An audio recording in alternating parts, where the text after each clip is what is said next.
Maintenant, je disais que vous avez commencé le programme qui est articulé autour de 4 domaines, vous le savez très bien. Le domaine numéro 1 qui prend en charge ce qu'on appelle la réflexion philosophique. Le domaine numéro 2 qui est articulé à la problématique de la vie sociale. Le domaine numéro 3 qui prend en charge la réflexion sur l'art, donc l'esthétique. Et enfin, le domaine numéro 4 qui prend en charge la réflexion philosophique sur la science et qui est donc l'épistémologie. Nous ne ferons pas vœu d'exhaustivité, c'est clair, parce que ça s'appelle une synthèse et en tant que tel, il y a des éléments déjà installés par mes collègues en classe de brillante façon, parce que comprenez que je ne suis pas venu substituer à mon discours le discours de vos professeurs. Ce que nous faisons obéit simplement à une logique pédagogique. Maintenant que je fais le tour moi-même du pays en termes de conférences, Dieu sait que mes classes, je les lègue à 2 collègues, Momar Lissafal et Badara Ndiaye du lycée des Parcelles d'Asseni. Et quand mes élèves au début me demandaient mais pourquoi pouvez-nous laisser avec d'autres professeurs, je dis vous m'avez écouté pendant 7 mois, 8 mois, je vous donne l'occasion de vous enrichir d'autres voies, d'autres perspectives pour mieux consolider, mieux éclairer ou compenser ce que j'ai déjà dit moi-même. Parce que la philosophie, elle est une affaire de perspective. Et donc de ce point de vue-là, je ne suis pas venu remplacer le discours de vos professeurs ou réinventer ce qu'ils ne vous ont pas dit. Non, je suis là pour vous aider à consolider, à mieux comprendre et à intérioriser définitivement le travail colossal qu'ils vous ont déjà délivré. Et donc, au niveau du domaine numéro 1, j'ai dit, la première leçon, elle s'appelle l'origine et les conditions d'émergence de la pensée philosophique. Vous comprendrez, j'ai dit que je puis sauter ou élaguer cette leçon-là. Pourquoi? Mais parce qu'elle tient plus de l'histoire de la philosophie que de la philosophie elle-même. Et donc ça veut dire qu'au baccalauréat, on ne vous demandera pas où est-ce que la philosophie est née et dans quelles conditions elle est née. Ça veut dire que quand on enseigne une discipline, on doit préciser dans quelles conditions la philosophie a pu naître, se développer et se constituer en discours autonome spécifique. Donc la question qui sera au cœur et qui a déjà été de nos préoccupations ne sera autre que ce que l'autre avait l'habitude, Mamou Seydiane, d'appeler la question des questions. Et la question des questions n'est autre que la question qu'est-ce que la philosophie? Mais vous savez déjà que commencer un enseignement de philosophie par se poser la question qu'est-ce que la philosophie nous met en face déjà d'une marque distinctive de la philosophie elle-même. Pourquoi? Mais parce que vous le savez, c'est André Comte-Sponville qui le dit et nous sommes d'accord avec lui, que la première particularité de la philosophie, c'est que dans la configuration du savoir de toutes les disciplines, elle est la seule discipline capable de s'interroger sur elle-même et s'interrogeant sur elle-même, elle ne se trahit pas et ne sort pas de son domaine. Une manière de dire que le biologiste ne se posera pas la question qu'est-ce que la biologie, que le mathématicien ne se posera pas la question qu'est-ce que les mathématiques, mais parce que c'est les posant, il réfléchira sur la biologie et réfléchissant sur la biologie, sur sa nature, sur son fonctionnement, il ne fera pas un cours de biologie. De la même manière que le professeur de mathématiques qui entrerait en classe et se donnerait pour projet avec vous pendant 2 heures de répondre à la question qu'est-ce que les mathématiques, il aura réfléchi sur les mathématiques, dit l'origine des mathématiques et en tant que tel, il n'aura pas du tout déroulé un cours de mathématiques. Donc la première particularité de la philosophie, c'est que lorsqu'elle se pose à elle-même sa propre question, lorsqu'on se demande qu'est-ce que la philosophie, on ne sort pas du champ de la philosophie, mais c'est la meilleure manière d'y entrer. Au-delà de ce constat-là, je n'ai pas besoin d'insister également, mais parce que vous avez tous retenu que cette question, qu'est-ce que la philosophie, c'est une question à laquelle il est impossible d'assigner une réponse et une définition rigoureuse. Mais j'ai l'habitude de filer une métaphore, mais que j'ai trouvée chez quelqu'un qui s'appelle Karl Popper. D'abord, il commence par dire, j'ouvre les guillemets, Karl Popper: tout projet de définition rigoureuse de la philosophie est dès le départ condamné à un échec certain. Fin de citation. Et vous l'avez compris, lorsque le penseur allemand nous dit, je cite une dernière fois, que tout projet de définition rigoureuse de la philosophie est dès le départ condamné à un échec certain. Quand on lui demanderait pourquoi, il file une belle métaphore, mais celle du pêcheur, en disant, mais parce que celui-là qui se donne pour projet de chercher à répondre à la question qu'est-ce que la philosophie, il est exactement dans la posture assez incongrue et singulière d'un pêcheur, dit-il, dont la particularité est que quoi qu'il fasse, quelle que puisse être son habileté, quelles que puissent être les qualités de son filet, il dit, eh bien ce pêcheur-là, mais il est obligé de rentrer produit, c'est-à-dire sans capturer le moindre poisson. Et quand on lui demanderait pourquoi ce pêcheur-là, voulant définir la philosophie, est capturer un poisson spécial appelé philosophie, serait-il obligé de rentrer pour lui? Il dit, eh bien, parce qu'il a affaire à un poisson particulier appelé philosophie, et quoi qu'il fasse, il se glissera entre les mailles du filet au point qu'il rentre pour lui le panier vide sans capturer le moindre poisson. C'est un langage imagé, vous l'avez compris, mais visant à montrer l'impossibilité à assigner à la philosophie une définition rigoureuse, voulant montrer que la particularité de la philosophie est donc d'être rebelle. Rebelle à quoi? Mais à toute forme de capturation définitionnelle. Parmi les nombreuses raisons que vous pourrez invoquer pour justifier l'indéfinissabilité de la philosophie, on pourrait en retenir, pour aller vite, mais 3 raisons essentielles. 3 raisons, j'ai dit, faisant que on ne peut pas répondre à la question qu'est-ce que la philosophie? 3 raisons faisant que on ne peut pas assigner à la philosophie une définition rigoureuse. La première, mais vous savez très bien que lorsqu'on vous pose la question qu'est-ce que, de manière générale, cette question-là, c'est ce que Socrate appelait la question philosophique. La question qu'est-ce que? Et lorsque Socrate précisait que la question qu'est-ce que est par essence la question philosophique, il l'a distinguée d'une autre question qu'il appelle une question mondaine et qui serait la question qu'est-ce qui? Ça veut dire quoi? Lorsqu'on vous pose la question qu'est-ce que, on n'en appelle pas à une description, mais on en appelle à la production d'une définition. Et donc, à partir du moment où répondre à la question qu'est-ce que la philosophie, c'est définir, logiquement la question subséquente devrait consister à se demander si répondre à la question qu'est-ce que la philosophie, c'est définir, je devrais pour être rigoureux me dire mais d'abord qu'est-ce que définir? Et me posant la question qu'est-ce que définir, je me rendrai compte que ce mot français, en tout cas comme la plupart des mots originels du français, formés du latin ou du grec, en l'occurrence, c'est mon professeur d'université, le brillant Mamou Sediane, que vous connaissez, qui nous disait, mais définir est formé du latin défines, D-E, plus loin, F-I-N-E-S. Défines, que l'on traduit par borner, clôturer, délimiter, tracer des frontières. En un mot, quand on me demande de définir, il y a l'idée, mais d'une clôturation, d'un tracé des frontières ou d'un champ de validité. Remarquez que cette entreprise définitionnelle, elle est relativement aisée pour toutes les sciences particulières, vous le savez. Chacune des autres disciplines se laisse aisément définir. Pourquoi? Mais parce que vous savez que, en tant qu'elles sont des sciences particulières, elles se spécialisent dans l'étude de tel ou de tel aspect de la réalité. Alors que lorsque donc le professeur d'histoire se poserait la question qu'est-ce que l'histoire, il ne prendrait pas le temps que prend votre professeur de philosophie. Il se dira mentalement quel est l'objet d'étude de l'histoire. Et si je n'ai pas oublié Ramatoulaye, mes leçons de l'école primaire qui nous ont été servies par mon père, à toi et à moi, qui était notre maître en classe de CM2, si je n'ai pas oublié ces leçons, mais à la question quel est l'objet de l'histoire, si je me souviens de ces leçons, mais c'est que l'histoire a pour objet d'étude, je crois, le passé des hommes. Et ayant dit que l'histoire est cette discipline qui a pour objet d'étude le passé des hommes, qu'est-ce que nous avons fait? Définir, délimiter, borner, dire où commence l'histoire et où s'arrête l'histoire. À la même question, qu'est-ce que la géographie? Même travail mental, quel est l'objet d'étude de la géographie, disons de la géographie physique surtout?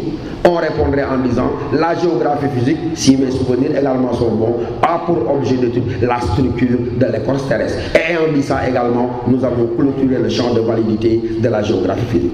Vous avez l'intelligence de comprendre alors, mes amis, quelle est la première raison faisant que, mais ce raisonnement ne peut pas être opératoire en philosophie. Vous savez très bien qu'on perdrait son temps à se demander quel est l'objet d'étude de la philosophie. Et donc vous avez compris que la première raison, le premier écueil infranchissable qui se dresse devant celui qui veut dire qu'est-ce que la philosophie, c'est qu'il se rendrait compte que la philosophie n'a pas un, mais elle a eu plusieurs et même une infinité d'objets d'étude. Une manière donc de montrer que la première raison pour laquelle la philosophie est indéfinissable, mais c'est parce qu'à l'opposé de ces sciences particulières-là, elle n'a pas d'objet d'étude propre, elle n'a pas d'objet d'étude spécifique. Ça veut dire que si la philosophie est un discours, c'est un discours total. Ça veut dire que si la philosophie est une pensée, c'est une pensée de la totalité. Mais dans les deux cas, discours total ou pensée de la totalité, c'est montrer simplement que la philosophie, elle ne laisse en dehors d'elle-même, mais aucun aspect du réel. Et vous convenez avec moi qu'à partir du moment où la philosophie est un discours englobant, qui ne laisse en dehors de lui-même aucun aspect du réel.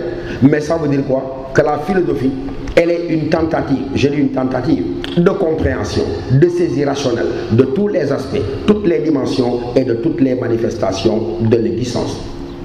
Et donc, à partir de ce moment-là, il sera rigoureusement impossible de tracer les frontières de la philosophie.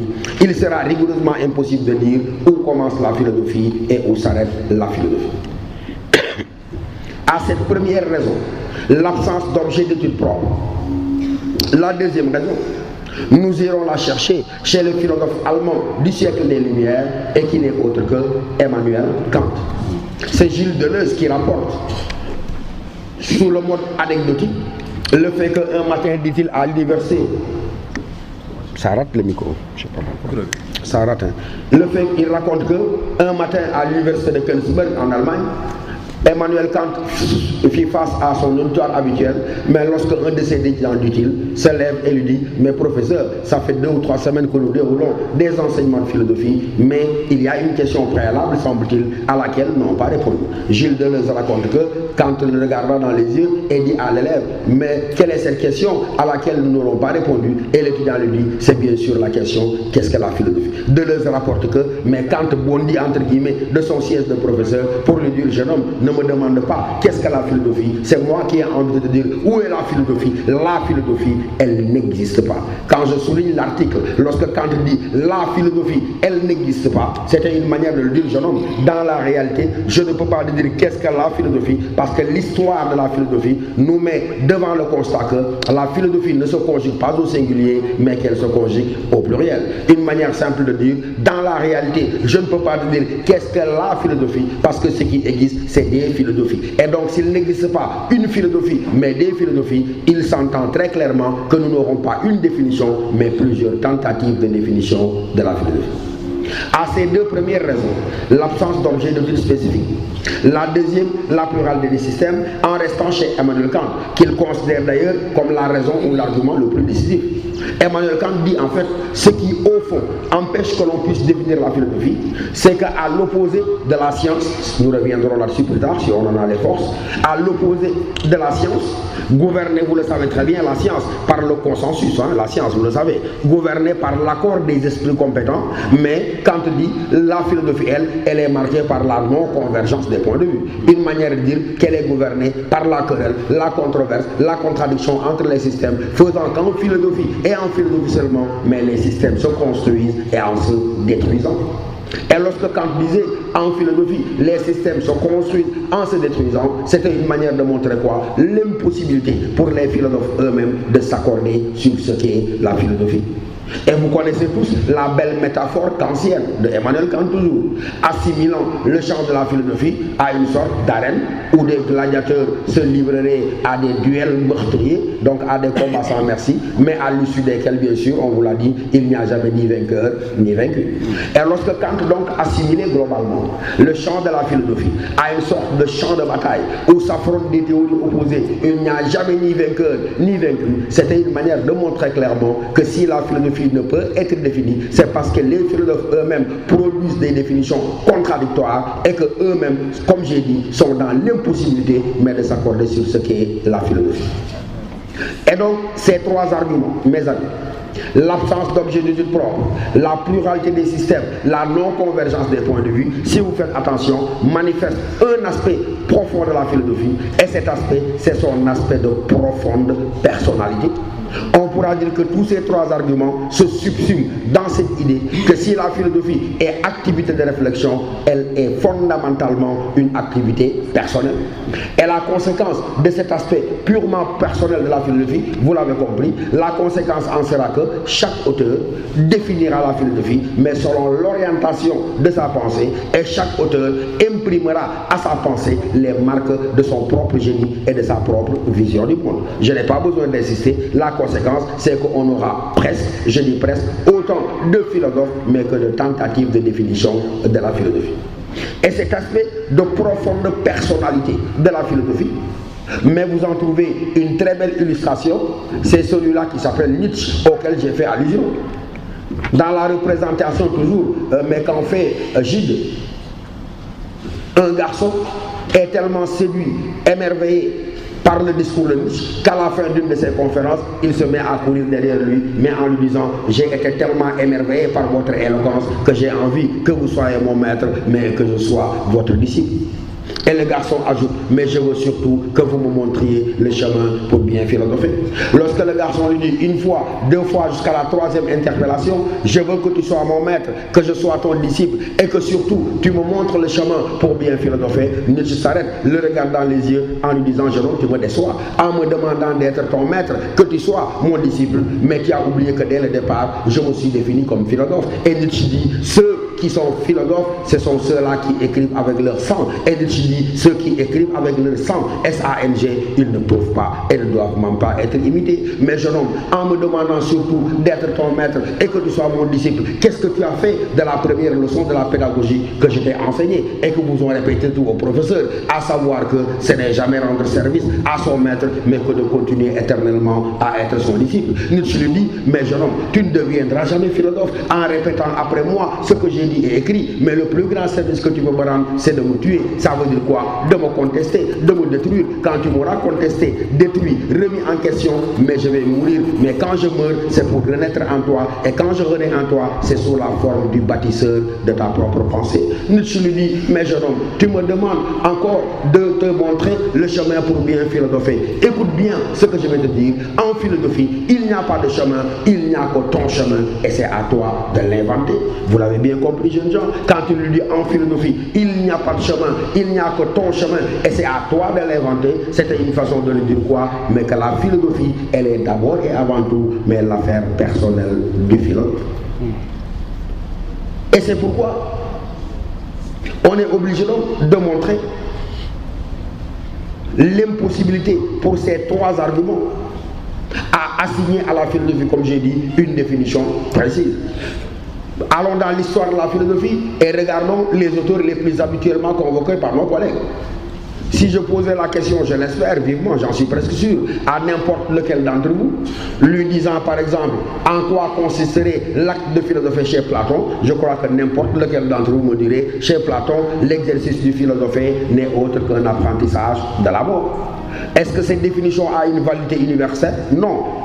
Parce que vous le savez très bien, lorsque je poserai la même question, entre guillemets, à ce saïd de la pensée, comme je dis, et qui est Nietzsche, vous lui poserez la même question. Lorsque Platon dit, donc philosopher, c'est apprendre à mourir, Nietzsche dit: mais écoutez, il faut chasser Platon du terrain de la philosophie. C'est peut-être un marabout ou un prêtre égaré, mais parce que, quelle est cette drôle d'idée consistant à dire, le philosophe, il tue le corps, il tourne le dos au plaisir du monde pour vivre dans la méditation et dans la réflexion. Nietzsche dit au contraire, j'ouvre les guillemets, philosopher, c'est adorer inconditionnellement la vie. Quel rapport, mes amis, y a-t-il entre ces deux définitions? La première, celle de Platon, disant: écoutez, le philosophe, il meurt au corps, au sens où il a une attitude de mépris à l'égard du corps et des plaisirs mondains, passant son temps dans la méditation et dans la réflexion. Et la définition de Nietzsche disant au contraire, philosopher, c'est une célébration permanente de la vie. Vous avez compris, mais ces deux définitions totalement contradictoires. Quelle est la bonne, quelle est la mauvaise? Nous avons dit que c'est une fausse question. Rappelez-vous tout à l'heure Kant, champ de bataille, théorie opposée, mais jamais ni vainqueur ni vaincu. Bref, mes amis, au terme de cette première étape, à notre question initiale, nous répondons en disant très clairement que la philosophie n'admet jamais de définition unanime et universelle.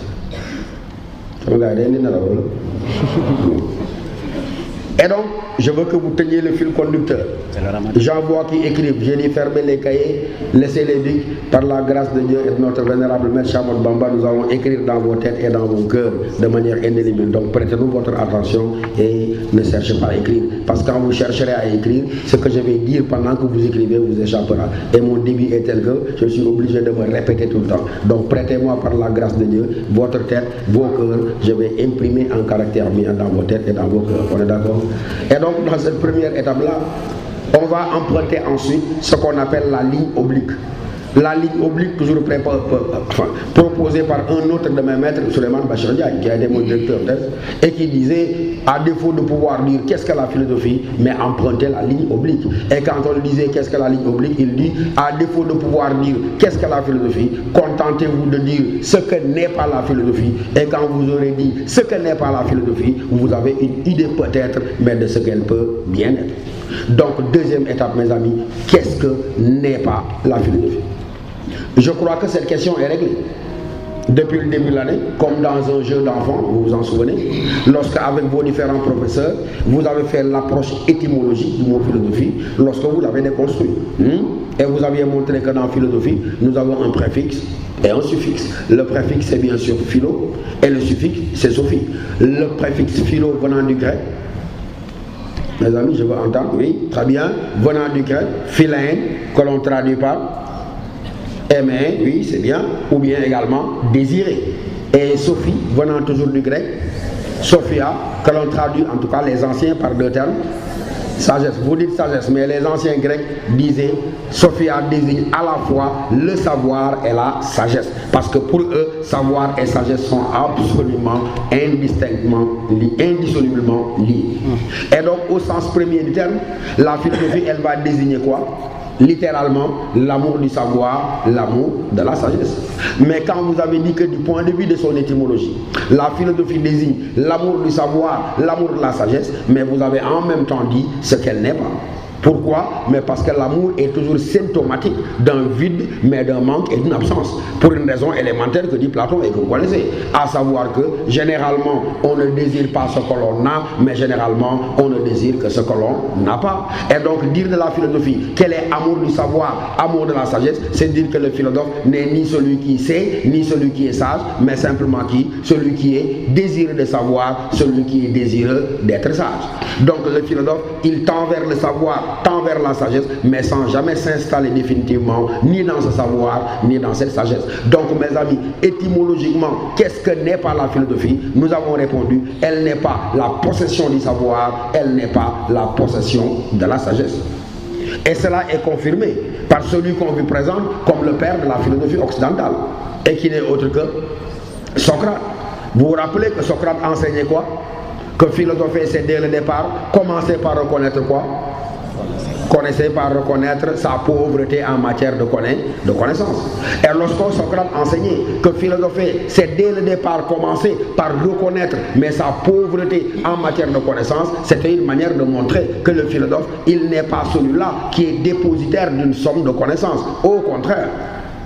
Et cette idée-là, mais vous la trouvez illustrée dans les 35 dialogues de Platon dans lesquels Socrate est le personnage principal. Dans tous ces dialogues-là, à chaque fois, si vous faites attention, la question initiale qui sert de prétexte, elle n'est jamais résolue à la fin du dialogue. Pourquoi elle n'est pas résolue? Parce que Socrate, il disait tout le temps à ses interlocuteurs, écoutez, mon travail est terminé quand je vous ai amené vous-même à vous rendre compte du fait que vous croyez savoir, alors qu'en réalité, vous ne savez absolument rien. Et vous savez que Socrate, quand bien même est-il présenté, mes amis, comme le père de la philosophie occidentale, mais vous savez que Socrate n'a rien écrit. Hein? On vous l'a dit. Faites le tour de toutes les bibliothèques du monde, vous ne verrez pas un seul livre ayant pour auteur Socrate. Donc ce que nous savons de Socrate, c'est ce qui nous a été rapporté de lui par ses disciples, tel Euripide, tel Xénophon, tel Aristote, mais le plus célèbre des disciples, bien sûr, de Socrate, c'est Platon. Et c'est Platon qui nous dit, mais Socrate, il avait l'habitude de marcher, et il précise pieds nus, dans les rues d'Athènes, capitale de la Grèce antique. Et qu'est-ce qu'il cherchait? Un prétexte pour se livrer à son activité favorite, qui n'est autre que l'activité philosophique. Pourquoi? Parce que simplement, la philosophie n'était pas enseignée alors dans des cadres formels, formalisés, tels que l'école, tels que l'université. On dirait que ces amis-là, en organisant ça, ils ont restitué la philosophie dans ces conditions de balbutiement premier. Parce que vous le savez, la philosophie, comme je l'ai dit, elle n'est pas née dans un cadre formel, elle ne s'est pas développée dans un cadre formel. Donc ici, je crois qu'ensemble, on pourra réveiller Socrate de sa tombe, mais parce que c'était l'agora, l'espace public, qui était le réceptacle premier, mais des premiers balbutiements du discours philosophique. Et entre guillemets, pour parler un français de Diolan, de Paul, je ne sais pas trop, les gens regardaient avec de gros yeux mais Socrate quand il marchait dans les rues, parce que les gens avaient entendu parler de lui. Et à chaque fois, au marché, dans les rues, au détour des maisons, quand il passait, les gens s'arrêtaient et le regardaient de façon bizarre. Une façon, vous l'avez compris, mais machallah, c'est le vieillard dont on nous parle là, qui a une tête extraordinairement pleine, il est un savant, il connaît beaucoup de choses. Et chaque fois, Socrate, lisant dans la pensée des autres, il s'arrêtait et leur disait: vous vous trompez, la différence entre vous et moi, ce n'est pas que moi, Socrate, ma tête soit pleine à craquer et que vous, votre tête soit vide. Vous connaissez bien la différence. Socrate le dit, c'est que vous, non seulement vous ne savez pas, mais vous ne savez pas que vous ne savez pas. Et non seulement vous ne savez pas que vous ne savez pas, mais vous croyez savoir. Et celui qui croit savoir s'interdit définitivement de savoir. Alors que moi, Socrate, non seulement je ne sais pas, mais au moins je sais que je ne sais pas. Et celui qui sait qu'il ne sait pas, reconnaissons qu'il s'est rendu disponible pour aller à la quête du savoir et aller à la quête de la sagesse. Et cette idée-là, que la philosophie, dès le départ, doit divorcer avec toute prétention encyclopédique, ou en termes plus simples, cette idée que dès le départ, la philosophie est plus un exercice de la raison qu'une accumulation de connaissances. Cette idée que la philosophie n'est pas un savoir, n'est pas une somme de connaissances, mais vous la trouvez illustrée partout dans le champ de la philosophie. Pour convoquer des auteurs que vous connaissez déjà, le premier qui me vient à l'esprit, c'est Vladimir, hein? Pas Jean Kelevich, je fais un crochet à la Messie, Vladimir Grégoriev. Hein? C'est Vladimir Grégoriev qui le dit en termes très simples, pour montrer que le philosophe n'est pas celui qui possède le savoir, pour montrer que le philosophe n'est pas celui qui détient la vérité. Il dit, qu'est-ce qu'il dit Vladimir Grégoriev? Vous connaissez le début, peut-être que c'est la suite que vous ne connaissez pas. Vladimir Grégoriev, il dit, j'ouvre les guillemets, le philosophe, il n'enseigne pas car il ne sait pas. Il ajoute, le philosophe ne possède pas la vérité, celle-ci n'étant pas un savoir transmissible. Et après avoir dit, le philosophe n'enseigne pas car il ne sait pas, il ne possède pas la vérité, celle-ci n'étant pas un savoir transmissible, il ajoute le plus important, le philosophe démolit, ça veut dire détruit, les fausses certitudes de celui qui croit savoir et le rend ainsi disponible à la réflexion. Fin de citation. Quand il finit donc, Vladimir Grégoriev par dire, le philosophe démolit les fausses certitudes de celui qui croit savoir et le rend ainsi disponible à la réflexion, mais c'est exactement ce que disait Socrate, à savoir qu'il n'apprend rien à personne, mais qu'il aide les gens à se délivrer de leur illusion de savoir, de leur illusion de science. J'aurais pu citer n'importe quel dialogue de Platon, mais il y en a un qui est de ma préférence, mais qui porte sur le beau, et le dialogue qui porte sur le beau, c'est celui de l'Hippias. Il y a deux Hippias, il y a l'Hippias mineur et l'Hippias majeur. Mais l'Hippias majeur, le prétexte du dialogue, c'est le beau. Et Socrate, ce matin-là, dit Platon, en marchant, il entend des éclats de voix de jeunes gens, il s'approche d'eux, et comme même dans sa soif de philosopher, et que la philosophie n'était pas enseignée de façon formelle quelque part, il s'approche des jeunes gens en leur disant, mes jeunes gens, de très loin, on entend les éclats de vos voix. En m'approchant de vous, j'ai même le sentiment que vous êtes sur le point de vous battre les uns contre les autres. C'est-à-dire qu'il y a un peu d'agressivité et d'énervement dans l'air. Mais quelle est l'origine de cette situation?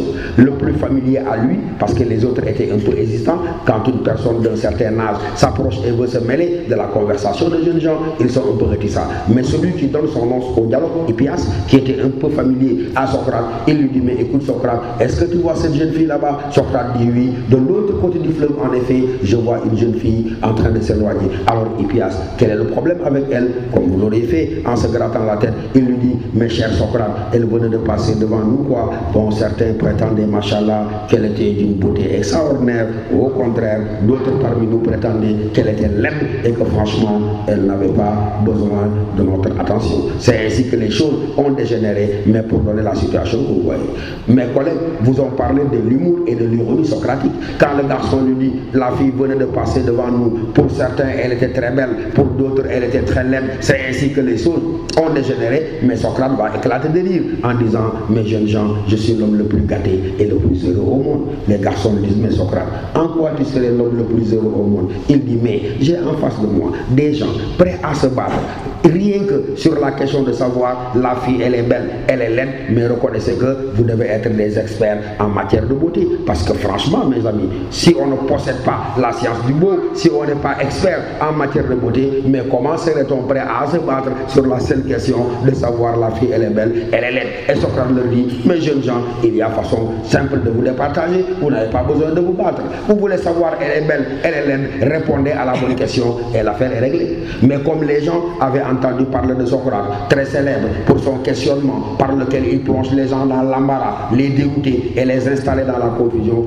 il se montre agressif. Mais Socrate, quelle est cette façon de nous départager? Il dit, calmez-vous, vous voulez savoir elle est belle, elle est laide. La bonne question à laquelle vous devez répondre, c'est la question: qu'est-ce que le beau? Et Socrate le dit, quand vous aurez dit qu'est-ce que le beau, lorsque vous aurez énuméré les critères, la fille y ressemble, elle est belle, elle n'y ressemble pas, elle est laide, et l'affaire est réglée. Mais vous imaginez, mes amis, comme ces jeunes gens-là sont ces ignorants de leur propre ignorance, ils vont se moquer de Socrate. Mais arrête Socrate de nous poser ces questions bêtes. Comment tu es là à nous demander, mais qu'est-ce que le beau? Toi-même tu sais ce que c'est le beau. Socrate le dit, Hippias, Alcibiade, calmez-vous.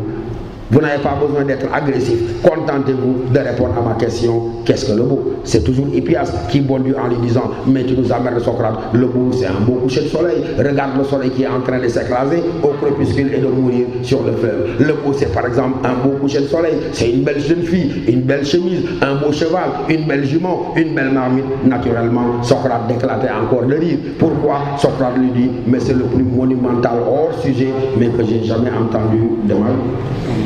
Et vous avez compris pourquoi? Pourquoi c'est le plus monumental hors sujet? Mais parce que Socrate lui dit, ma question, elle est très claire, elle est très précise.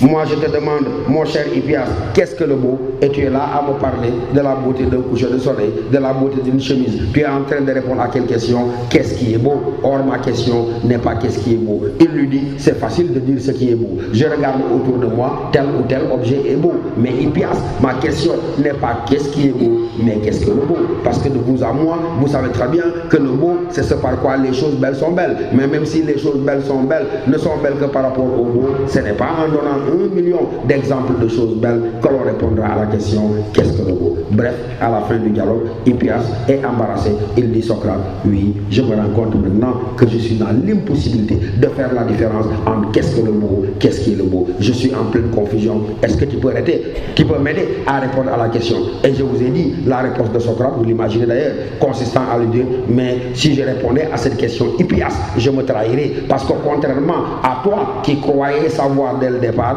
moi, j'ai dit dès le départ que mon travail est fini à partir du moment où je t'amène toi-même à te rendre compte du fait que tu crois savoir là où tu ne savais absolument rien. Bref, dans cette deuxième étape, on en arrive à la conclusion que la philosophie, elle n'est pas un savoir, elle n'est pas une accumulation de connaissances. Et nous allons vers la troisième étape, mes amis, en nous disant, à partir du moment où la philosophie n'est pas un savoir clos sur lui-même, comment pourrait-elle se présenter? Nous répondons en disant, si la philosophie n'est pas savoir, c'est que fondamentalement, elle est réflexion critique, elle est remise en question. Troisième étape, la philosophie comme activité de réflexion, comme activité de remise en question. Vous dormez ou vous tenez le fil conducteur? Très bien. D'abord, qu'est-ce que la réflexion, chers et brillants littéraires? Si j'avais un tableau derrière moi, j'aurais volontairement éclaté l'orthographe de réflexion pour mettre RE-flexion. Et les brillants littéraires que vous êtes, j'en suis sûr, auraient compris tout de suite que la réflexion, elle désigne quoi? Un mouvement de, comme l'indique le mouvement de mes bras, la réflexion. Elle va désigner quoi? Un mouvement de retour de quoi? De l'esprit sur lui-même.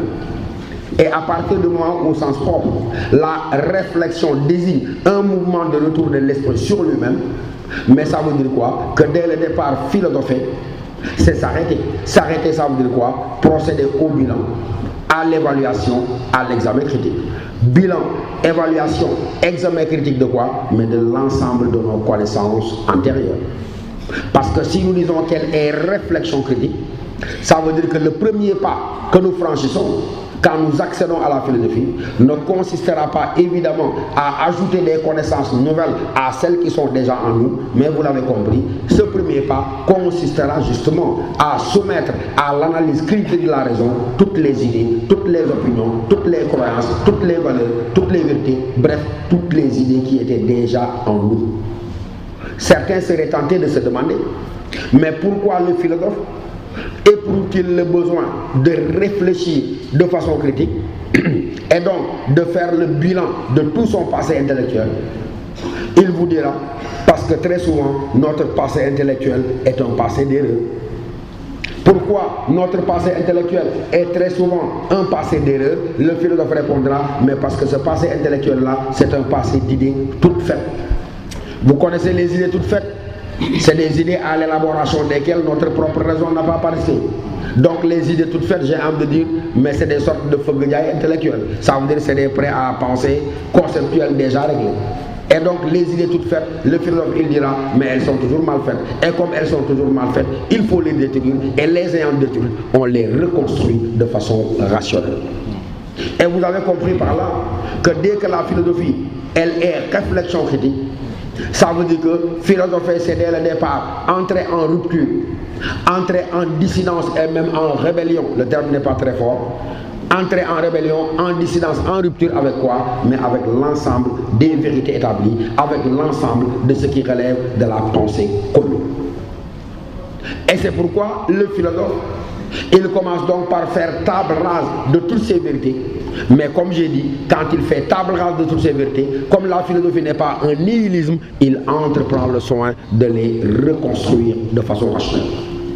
Une manière de vous dire que si la philosophie est réflexion critique, elle reposera sur un double mouvement. Ce double mouvement, c'est un mouvement de critique, de destruction, mais également d'argumentation ou bien de reconstruction. Et en disant que la philosophie, elle obéit à ce double mouvement de destruction, reconstruction, de rejet, de critique et d'argumentation, mais vous en trouvez l'illustration, mais dans tout le champ de la philosophie. Allez déjà chez Descartes, le Descartes du discours de la méthode. Lorsqu'il signe son irruption sur la scène philosophique, que dit Descartes du discours de la méthode? Il dit, je pris un jour l'entière résolution de rejeter comme fausses toutes les opinions que j'avais jusqu'alors reçues en ma créance, afin d'en remettre d'autres meilleures ou bien les mêmes lorsque je les aurais ajustées au niveau de ma raison. Fin de citation. Et lorsque Descartes dit, vous l'avez bien écouté, dans la première moitié, je pris l'entière résolution, donc la ferme décision, de rejeter comme fausses toutes les opinions que j'avais jusqu'alors reçues en ma créance. Qu'est-ce qu'il ajoute? Heureusement, afin, ça veut dire dans le but, d'en remettre d'autres meilleures ou bien les mêmes lorsque je les aurais ajustées au niveau de ma raison. Ça veut dire quoi? Parmi ces idées et opinions, il y en a qui sont bonnes, je les garde, celles qui sont mauvaises, je les rejette et je les remplace par d'autres meilleures. Descartes, mais si je voulais citer un moderne, il y a quelqu'un que j'aime bien citer et que certains d'entre vous m'ont entendu convoquer, c'est quelqu'un qui s'appelle Roger Paul Droit. Sauf que le Paul s'écrit non pas P-A-U mais P-O-L, trait d'union, droit. Il a écrit un magnifique ouvrage qui s'appelle La Compagnie des philosophes, qu'il a publié à Odile Jacob en 2008. Et croyez-moi, vous ne lisez pas, mais les premières phrases de cet ouvrage sont tellement belles, mais qu'elles sont imprimées sans effort à mon esprit. Qu'est-ce qu'il dit? J'ouvre les guillemets. Les philosophes ne sont ni des poètes, ni des mages, ni des chamans, mais simplement des aventuriers de la raison. Et après avoir dit, les philosophes ne sont ni des poètes, ni des mages, ni des chamans, mais simplement des aventuriers de la raison. Qu'est-ce que philosopher? Il répond en disant, c'est douter, soupçonner, réfuter, récuser. Mais après avoir dit philosopher, c'est douter, soupçonner, réfuter, récuser, il ajoute, philosopher c'est aussi argumenter, démontrer, clarifier, établir. Il finit par dire, les philosophes, toujours des aventures de paroles résonnantes, les rassemblent, puis aussitôt les séparent. Fin de citation. Le premier groupe de verbes, philosopher, c'est douter, soupçonner, réfuter, récuser. Tous ces verbes expriment quelle idée, renvoient à quel champ sémantique? L'idée de critique, rejet, destruction. Mais comme je vous l'ai dit, après avoir dit philosopher, c'est douter, soupçonner, réfuter, récuser, il ajoute philosopher, c'est aussi argumenter, démontrer, clarifier, établir, et il dit c'est la tâche éternelle des philosophes. Avant d'ajouter, comme j'ai dit, toujours des aventures de paroles résonantes les rassemblent, puis aussitôt les séparent. Cette dernière moitié, des aventures de paroles résonantes rassemblent les philosophes, puis aussitôt les séparent, ça veut dire quoi? La raison est le plus grand dénominateur commun, mais en même temps le plus grand diviseur commun. Pourquoi elle est le plus grand dénominateur commun? Mais parce que la philosophie, elle se veut rationnelle. Pourquoi elle est le plus grand diviseur commun? Mais parce que cette même raison conduit les philosophes à des conclusions contradictoires et divergentes. Mais vous savez que cette réflexion critique trace la différence, la ligne de démarcation entre le philosophe et celui-là qui ne philosophe pas, et que vos professeurs en classe terminale appellent comment? Celui-là qui ne philosophe pas, l'homme du sens commun. Vous vous rappelez le sujet du bac qui faisait la différence nette? Quand je dis vous vous rappelez le sujet du bac, c'est une manière de vous inviter quand même, mes amis, à cliquer sur le site de l'office du bac et à réviser avec les sujets des années passées. On est d'accord? Vous vous rappelez du sujet du bac qui faisait la différence nette entre le philosophe et l'homme du sens commun, et que j'avais corrigé d'ailleurs dans ce journal que mademoiselle a, l'expression littéraire. Le sujet disait, le philosophe, vous le connaissez forcément, le philosophe est celui qui dit en y pensant ce que tout le monde dit sans y penser. C'est clair, non? Le philosophe dit en y pensant. Celui qui dit en y pensant, ça veut dire quoi? Il réfléchit de façon critique.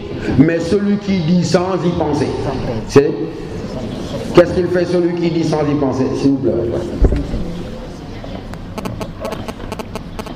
Celui qui dit sans y penser, qu'est-ce qu'il fait?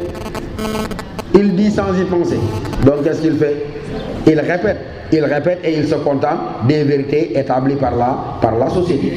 Et donc quelle est la ligne de démarcation entre le philosophe et l'homme du sens commun? Mais c'est leur posture à l'égard du monde.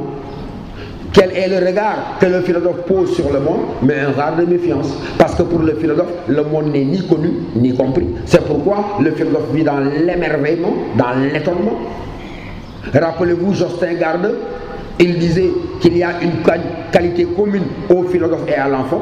Et quelle est la qualité partagée au philosophe et à l'enfant? Il dit, j'ouvre les guillemets, le philosophe doit avoir la peau aussi lisse que celle d'un enfant.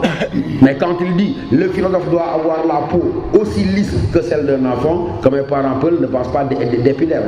Quand il dit doit avoir la peau aussi lisse, mais ça veut dire quoi? Que l'enfant, qui ne sait pas beaucoup de choses, qui n'a pas beaucoup vécu, il passe son temps à poser des questions, il est dans l'émerveillement et dans la fascination. Ça veut dire quoi, dit Justin Garde? L'enfant est le premier philosophe, mais auquel nous ne prêtons pas attention. Ça m'amène, papa, mais au lieu de répondre à la question,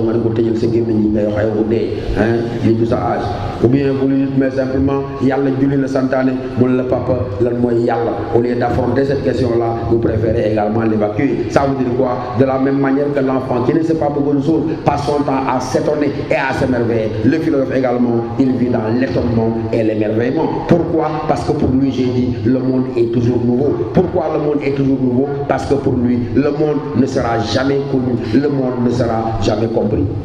Justin Garde, il dit, j'ouvre les guillemets, pour le philosophe, le monde, il est comment? Mystérieux, énigmatique, étrange. Fin de citation. Et lorsque Justin Garde dit, pour le philosophe, le monde, il est mystérieux, le monde, il est énigmatique, il est étrange, qu'est-ce que Bertrand Russell dit par rapport à l'homme du sens commun? Là où le philosophe pense que le monde est marqué par son étranger, par son mystère et par son caractère énigmatique, l'homme du sens commun, il est dans une attitude non pas dubitative et interrogative, mais l'homme du sens commun, il considère que le monde est transparent comme un verre d'eau. Vous connaissez le mot célèbre de Bertrand Russell? Il dit que pour l'homme du sens commun, comment se présente le monde? Défini, fini, évident. Et vous voyez la différence? L'homme du sens commun, le monde est fini, défini, évident, ça veut dire transparent. L'autre, le philosophe, le monde n'est ni défini, ni fini, ni évident, mais au contraire mystérieux, énigmatique, étrange. La conséquence c'est quoi? C'est que la philosophie va reposer sur ces trois piliers essentiels, que sont simplement le doute, l'étonnement et le questionnement. Mais vous êtes d'accord avec moi que celui qui doute, s'étonne, se questionne, c'est toujours la même idée. C'est celui qui ne sait pas et qui cherche à savoir. Et donc, cela permet de montrer que l'homme du sens commun, comme le dit d'ailleurs la philosophe française Jacqueline Russe, il est tellement familier au monde, il est tellement habitué au monde, que pour l'homme du sens commun, le monde n'est pas un objet de réflexion, de questionnement. Jospin Gardeux, on lui pose la question, qu'est-ce qu'un philosophe? Il répond en disant, j'ouvre les guillemets, un philosophe, c'est quelqu'un qui n'a jamais vraiment pu s'habituer au monde. Et lorsque Jospin Gardeux dit un philosophe, c'est quelqu'un qui n'a jamais vraiment pu s'habituer au monde, l'expression qui n'a jamais vraiment pu s'habituer au monde signifie pas, cher littéraire, que pour le philosophe, le monde, quelqu'un qui n'a jamais vraiment pu s'habituer au monde. Ça veut dire que pour le philosophe, il est éternellement comme un étranger. Parce que pour lui, chaque jour qu'il se réveille, il y a quelques mystères, quelques zones d'ombre à découvrir. Et c'est pourquoi il vit, comme je l'ai dit, dans le doute, dans l'étonnement et dans le questionnement et dans l'inquiétude. Là où l'homme du sens commun, il dort tranquillement, mais dans la fausse quiétude des savoirs disponibles et établis. Et c'est pourquoi donc, en tant que la philosophie, elle est réflexion critique, elle sera une pensée du non, un nom de contestation, de réflexion, de remise en question, alors que l'homme du sens commun, il sera solidaire du oui.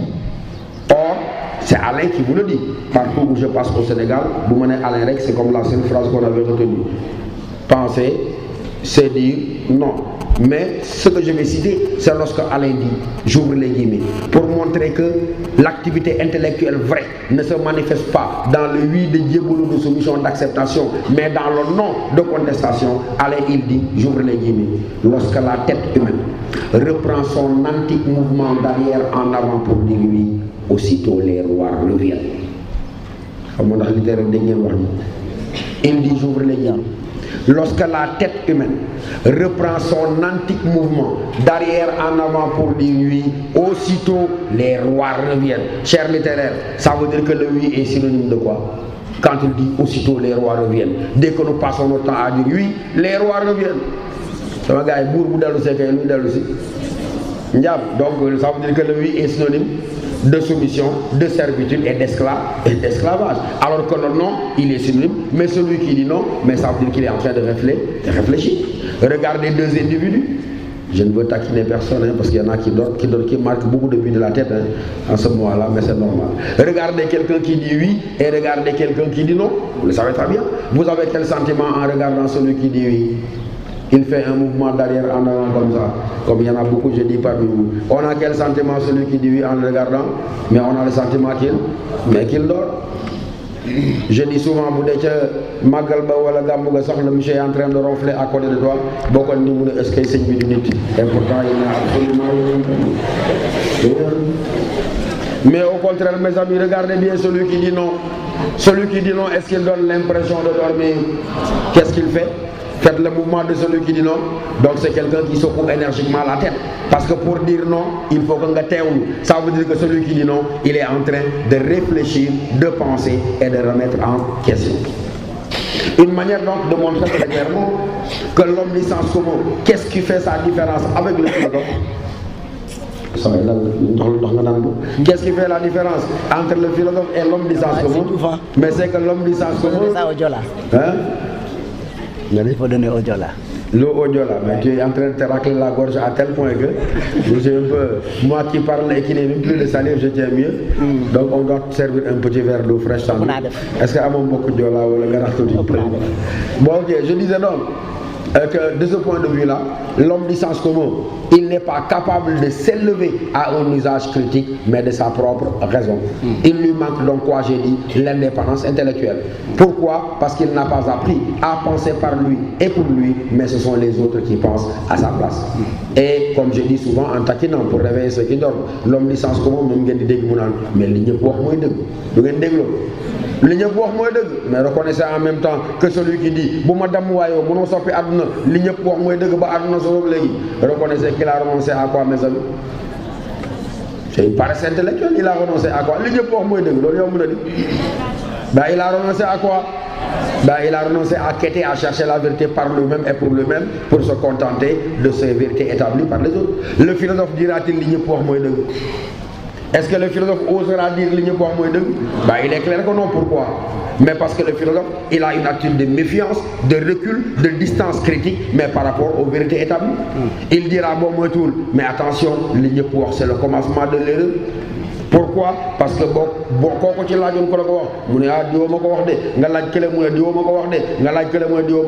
un philosophe qui s'appelle Spinoza, il dit c'est la connaissance par oui dire déguenant, et il dit mais c'est le degré zéro de la connaissance. Une manière donc de montrer très clairement que cette posture critique, vous en connaissez la conséquence. La conséquence est que si la philosophie est une subversion fondamentale, un renversement des vérités établies, vous vous rappelez Nietzsche. Quand on disait philosopher ses pensées, Nietzsche ajoutait ses pensées comment? À coup de marteau.